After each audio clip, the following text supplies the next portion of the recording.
तरह से टेंशन में रहता था। इसकी पत्नी आके मनाती थी, क्या हो गया जीत का, भाग ससुरी टेंशन में है।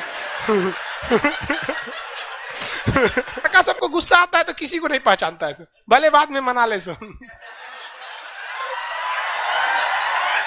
आक्रमण कर दिया। कौन सा आक्रमण? कलिंग आक्रमण। यहाँ के राजा नंदराज, कौन थे? नंदराज। कलिंग आक्रमण कर दिया गया और कलिंग आक्रमण इतना भीषण आक्रमण था कि कलिंग का बच्चा बच्चा को काट दिया गया। मतलब बूढ़ा बच्चा किसी को नहीं देखा गया, सबको काट दिया गया कलिंग युद्ध में। अशोक का हृदय कलिंग युद्ध में मरे लाश को देखकर नहीं हुआ था, बल्कि अशोक का हृदय वहां पर महिलाओं की लाश और बच्चों की लाश को देखकर हुआ था।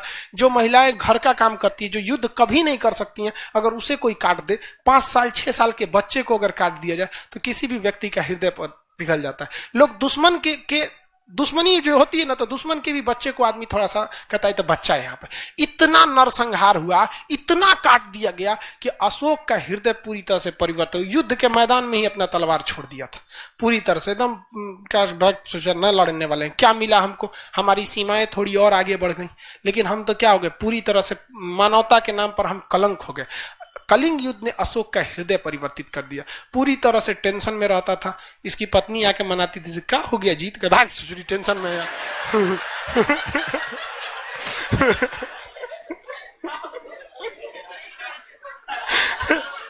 वो बेचारा अपनी टेंशन में आकर खाना खा लीजिए, नाश्ता कर ले, अरे बेचारा वो इतना टेंशन में, उतना आदमी को काट के आया, वो पे दिमाग नो चाहिए तो झाड़ दिया, भाग यहाँ तो कारू बाकी करिए, हमरो झाड़ दीजिएगा, तो कहते तू स्पेशल है, निकल यहाँ से। स्पेशल लड़का सबको गुस्सा आता है तो किसी को नहीं पहचानता है, भले बाद में मना ले सो।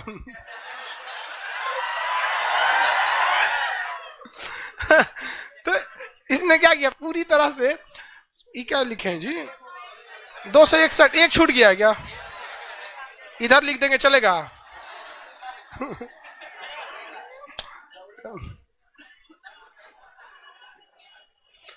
एक छूट गया था वहां। तो 261 ईसा पूर्व में क्या हो गया था भाई, कलिंग युद्ध किया। कलिंग युद्ध के बाद इनका क्या हो गया, हृदय परिवर्तित हो गया। जब भी आप कोई चीज एक्सट्रीम हो जाता है ना, एक्सट्रीम लेवल पे चल जाएंगे ना, तो फिर आपको दिमाग मतलब वहां से क्या होने लगता है, भागने लगता है। आप भी खूब ज्यादा पढ़ने लगिए, एक वक्त आएगा कहेंगे यार कितना पढ़े आदमी, हर काम से एक एक्सट्रीम लेवल आता है। इसने भी युद्ध छोड़ने की ठान लिया, तो इसको लगा कि भैया अब हम ये दूसरा धर्म अपनाने के लिए, तो इसका भतीजा था जिसका नाम था निग्रोथ। भतीजा का नाम क्या था, निग्रोथ।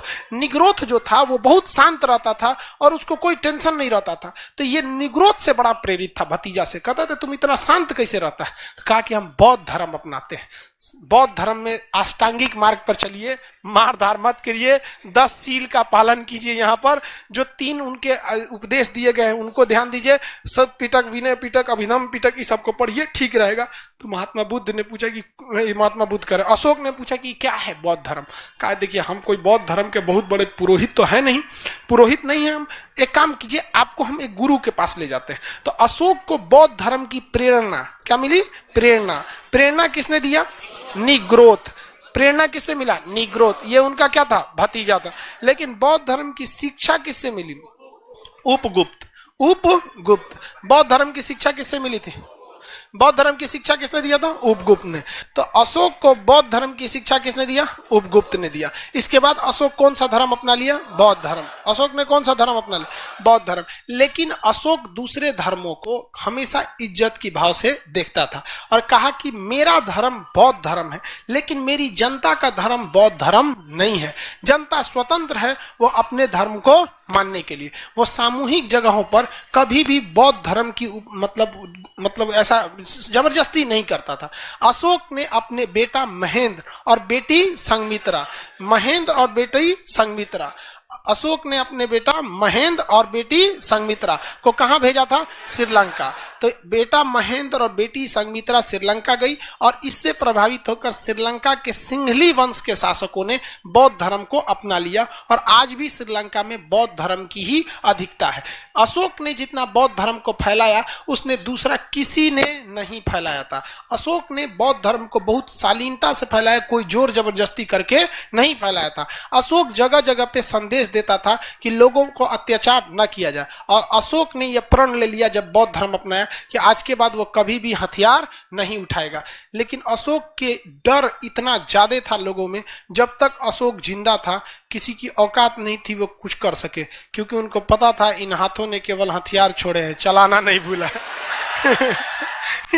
किसी दिन अगर उठ गया तो फिर सबको साफ कर देगा यहाँ पे, क्योंकि लोगों ने इसे देखा था कश्मीर को निपटाते हुए, कलिंग का फाइल निपटाते हुए, इतना बुरा मारा जिसका कोई हद नहीं। लेकिन जब अशोक मरा था तो इसी के सिंहासन को लोगों ने उखाड़ फेंका था और इसके बाद कई वंशों की स्थापना होगी। तो अशोक ने अपने बेटा बेटी को कहां भेजा भैया? श्रीलंका में भेजा था, श्रीलंका में। और भारत में अशोक ने इवन भारत के अलग अलग जगहों पे अशोक ने सोचा कि बौद्ध धर्म का क्या किया जाए? प्रचार किया जाए। तो बौद्ध धर्म के प्रचार के लिए अशोक के समय कौन सी बौद्ध संगीति की स्थापना?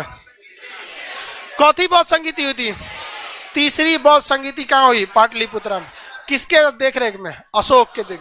अशोक के समय में बौद्ध धर्म की तीसरी बौद्ध संगीति हुई। अशोक ने ईरान के शासक डेरियस, जो हखमनी वंश का था, ईरान का शासक का नाम क्या था? डेरियस, हखमनी वंश का शासक, उससे एक सीख लिया था अभिलेख लिखवाने का। तो अशोक ने क्या करना चालू किया? अभिलेख लिखवाना चालू किया। अभिलेख क्या होता है? पत्थर पर लिखा जाता है अभिलेख। अब ये पत्थर पर अभिलेख लिखने की परंपरा भारत में किसने चालू की थी? अशोक ने। अशोक बहुत ही विद्वान व्यक्ति था। वो जब भी शिलालेख को लिखवाता था तो उसमें एक चीज की ध्यान रखता था कि भाषा का ध्यान रखना है। अब बताइए, हम ही को अगर शिलालेख लिखना है या स्तंभ लिखना, बंगाल में लिखना है, वहां हिंदी में लिख देंगे तो बंगाल के लोग समझेंगे? हिंदी समझ जाते हो बंगाली? हम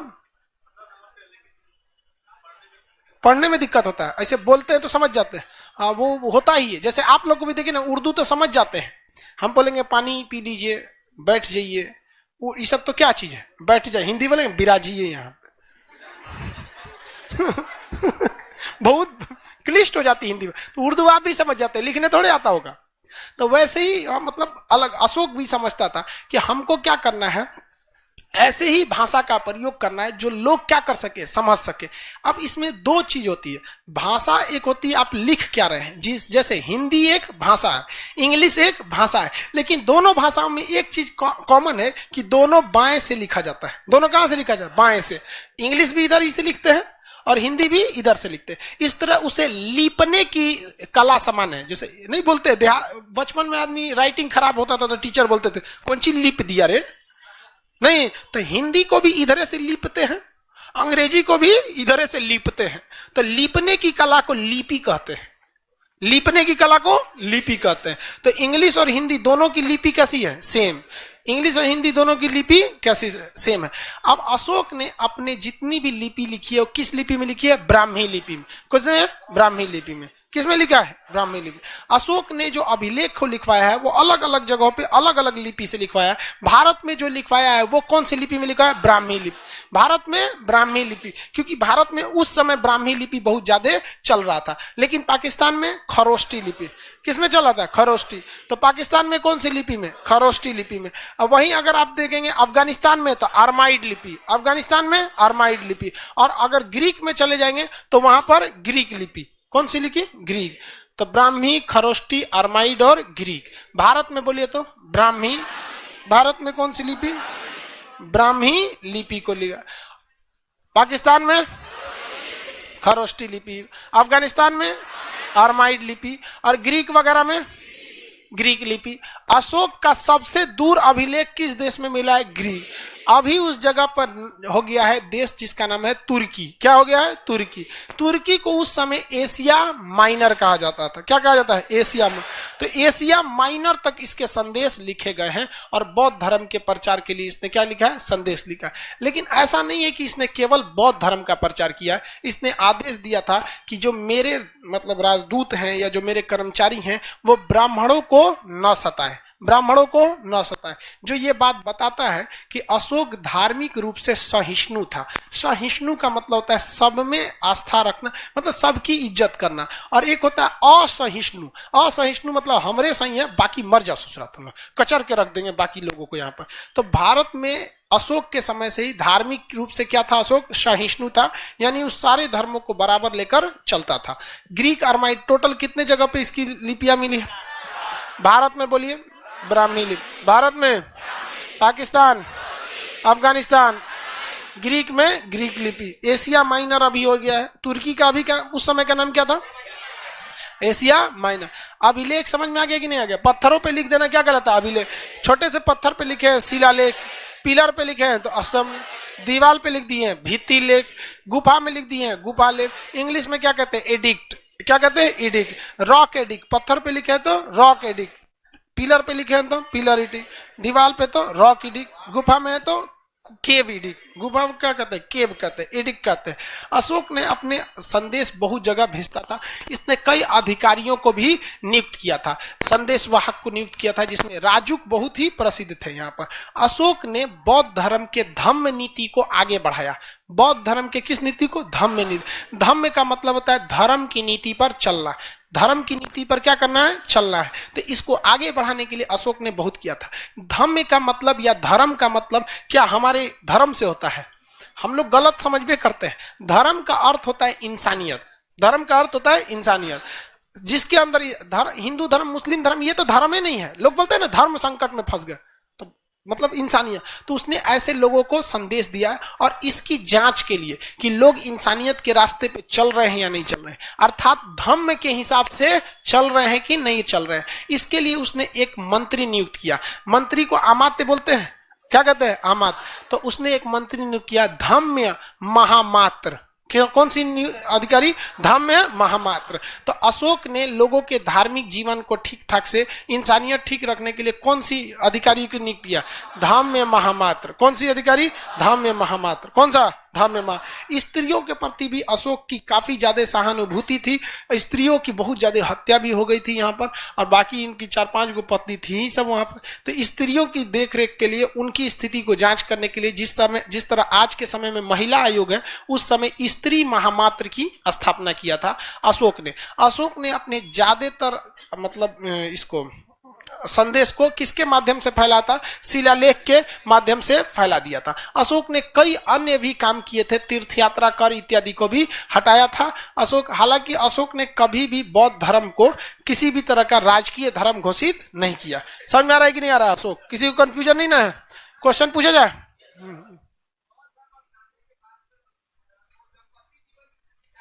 हाँ हाँ हाँ, ठीक ठाक, फैमिली के साथ रहते थे। बौद्ध धर्म के बाद भी वो लोग फैमिली के साथ रहता था। पहले के जमाने में महावीर स्वामी और महात्मा बुद्ध ना, ये लोग घर छोड़ के भाग गया, बाकी लोग घर नहीं छोड़े थे लोग। यहाँ पे अशोक का जन्म कब हुआ था? अशोक का जन्म, अशोक का राज्याभिषेक कब हुआ? राज्याभिषेक के चौथे वर्ष कलिंग युद्ध। कलिंग युद्ध के समय राजा कौन था? नंदराज। कलिंग युद्ध की जानकारी अशोक ने किसी शिलालेख में दिया है? दिया। वो हम आगे पढ़ाएंगे, और अशोक के 14 शिलालेख तो उसमें ही बताएंगे। लेकिन कलिंग युद्ध की विस्तृत जानकारी ये एक अभिलेख से मिलता है, जिसका नाम है हाथी गुफा अभिलेख। ये उड़ीसा में स्थित है, हाथी गुफा अभिलेख। तो कलिंग युद्ध की जानकारी, कलिंग युद्ध की जानकारी किस अभिलेख से मिलती है? हाथी गुफा अभिलेख। विस्तृत जानकारी हाथी गुफा अभिलेख। क्या हाथी गुफा अभिलेख अशोक का है? नहीं। क्या नंदराज का है? नहीं। उड़ीसा का राजा खारबेल का, उड़ीसा का राजा खारबेल, उड़ीसा के राजा खारबेल ने अपने यहाँ हाथी गुफा अभिलेख, एक अभिलेख बनवाया जो आकार में कैसा था? हाथी के समय। तो हाथी गुफा अभिलेख बनवाया, उसमें उसने विस्तृत जानकारी दे रखी है किसके बारे में? कलिंग के बारे में, अशोक के बारे में, कि अशोक नामक राजा मगध से आकर कलिंग पर क्या किया था? आक्रमण किया, और कलिंग को भारत में क्या कर लिया गया था? मिला लिया गया था। कलिंग युद्ध के बाद अशोक ने बौद्ध धर्म को जानने के लिए, बौद्ध धर्म की प्रेरणा किसने दिया था? निग्रोध। बौद्ध धर्म की शिक्षा किसने दिया? अशोक की 5 पत्नियों में सबसे प्रिय पत्नी कारु। बाकी अशोक ने अपने बेटा और बेटी का नाम बताइए तो? संघमित्रा और महेंद्र। महेंद्र और संघमित्रा। कहाँ भेजा गया था? श्रीलंका। अशोक के समय कौन सी बौद्ध संगीति हुई? तीसरी बौद्ध संगीति। अशोक का बौद्ध धर्म राजकीय धर्म था, इसका निजी धर्म था। क्या इसने दूसरे धर्मों के प्रति सहिष्णु था या असहिष्णु था? सहिष्णु था। अशोक को इस अभिलेख लिखने की प्रेरणा किसने दिया? किसने? डेरियस। डेरियस कहाँ का शासक? ईरान का शासक। डेरियस ईरान का शासक। ईरान के किस वंश का शासक? हकमनी वंश का। कौन सा वंश? हकमनी वंश का शासक था।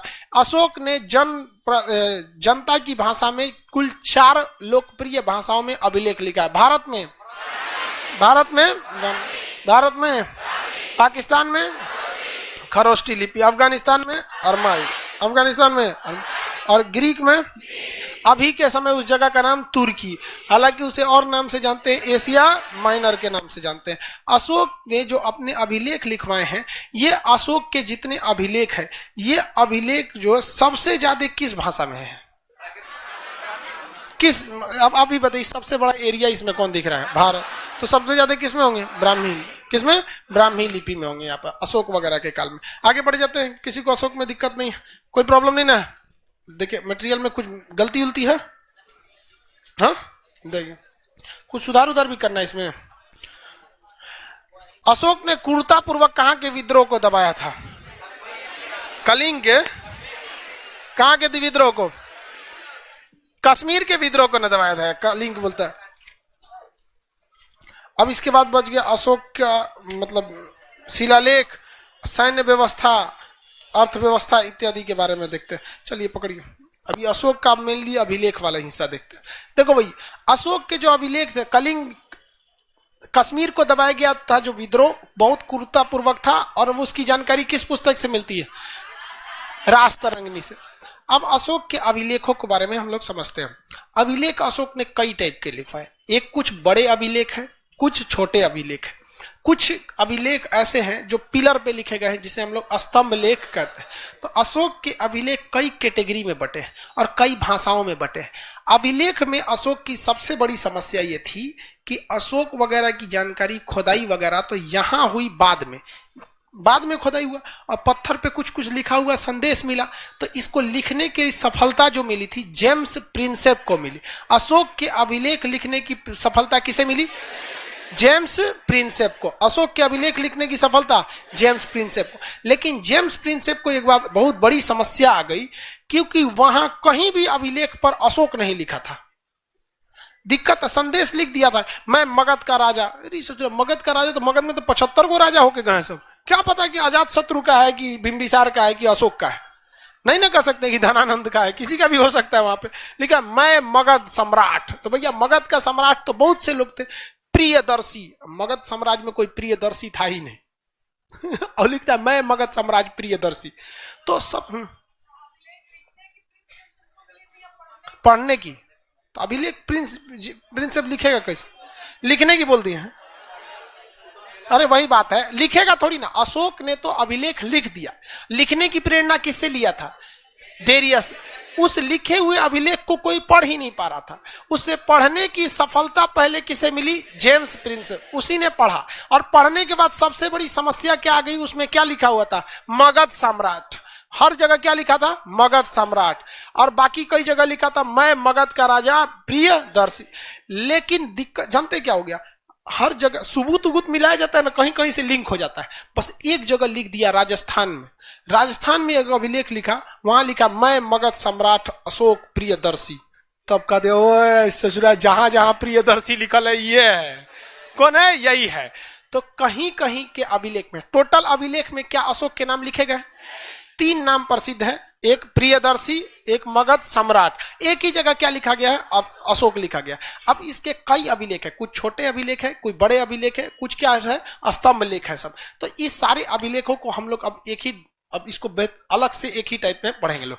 आज थोड़ा सा टॉपिक क्या हो जाएगा? चेंज टाइप का हो जाएगा। अभी तक तो राजा वगैरह देख रहे थे लोग, यहाँ पे बिंबिसार वगैरह देख लिए कि नहीं? इसमें किसी को दिक्कत नहीं है? एक बार इसको देखते हैं, फिर अभिलेख के बारे में। बिंदुसार किस धर्म को मानता था? क्या अशोक आया तो आजीवक संप्रदाय के साथ कोई भेदभाव किया? हम कैसे मान ले कि भेदभाव नहीं किया? हम कैसे मान ले? हाँ,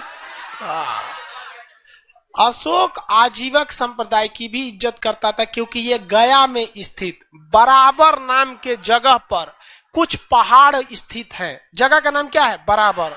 हालांकि वो बराबर है ही नहीं है, बराबर जगह पे क्या है? पहाड़ है। उन पहाड़ों पर गुफा बनवाया था। उस गुफा के कितने संख्या थे? 4। और किसे दे रखा था? आजीवक संप्रदाय। 4 गुफाओं के नाम क्या थे? एक का नाम था सुदामा, गुफा का नाम सुदामा, कर्ण, चोपड़ा विश्व झोपड़ी, सुदामा कर्ण चोपड़ा विश्व झोपड़ी, सुदामा कर्ण चोपड़ा विश्व झोपड़ी, सुदामा कर्ण चोपड़ा विश्व झोपड़ी, सुदामा कर्ण चोपड़ा विश्व झोपड़ी। ये चारों गुफाएं इसने किसे दे रखा था? आजीवक। इससे यह स्पष्ट होता है कि अशोक आजीवक संप्रदाय के प्रति भी श्रद्धा रखता था। ब्राह्मणों को न सताने का आदेश दिया, इसका मतलब यह हिंदू धर्म में भी श्रद्धा रखता था। खुद कौन से धर्म को अपनाता था? बौद्ध धर्म को। इसके दरबार में जैन धर्म के लोगों को भी बहुत इज्जत सत्कार दिया गया था। महिलाओं की स्थिति सुधारने के लिए महिला महामात्र नामक अधिकारी की नियुक्ति किया था। लोगों की शिकायत इत्यादि को सुनने के लिए भी अधिकारी वगैरह की नियुक्ति किया। इसका मतलब अशोक ने कोशिश किया कि समाज के छोटे से बड़े लोगों को क्या किया जा सके? बराबर का दर्जा दिया जा सके। और अपने संदेश को फैलाने के लिए अशोक ने कई जगहों पर क्या रखा था? शिलालेख। और ये इसकी इंसानियत थी कि मगध का इतना प्रतापी योग्य शासक होने के बावजूद वो अपना नाम अशोक नहीं लिखवाता था। और यहाँ लोग एगो विधायक जी नाली बनवाते हैं तो नाली से पहले खुदवा के लिख जाते हैं स्वर्गीय फताना, स्वर्गीय नहीं जी, माननीय, गलती हो गया, माननीय मतलब फलाना आदमी है, स्वर्गीय नहीं, माननीय लिखवा दे। जबकि वो केवल क्या लिखवाता था? मगध सम्राट। जबकि ऐसा भी तो हो सकता है, मुखिया जी अगर नाली बनवाए या सड़क बनवाए तो लिख सकते हैं ना, माननीय मुखिया के कर कमलों से मतलब प्रारंभ किया गया। तो माननीय मुखिया अगवा नाम जरूर लिखवाता है। और वो अशोक इतना महान होने के बाद भी जल्दी नाम नहीं लिखाया था, इसीलिए समस्या हो गई थी उसे पढ़ने में कामयाबी सबसे पहले किसे मिले? James Prince. अब हमें क्या पढ़ना है? अशोक के शिलालेखों, स्तंभ लेख, छोटे लेख, बड़े लेख इत्यादि के बारे में अब हम चर्चा कल करेंगे।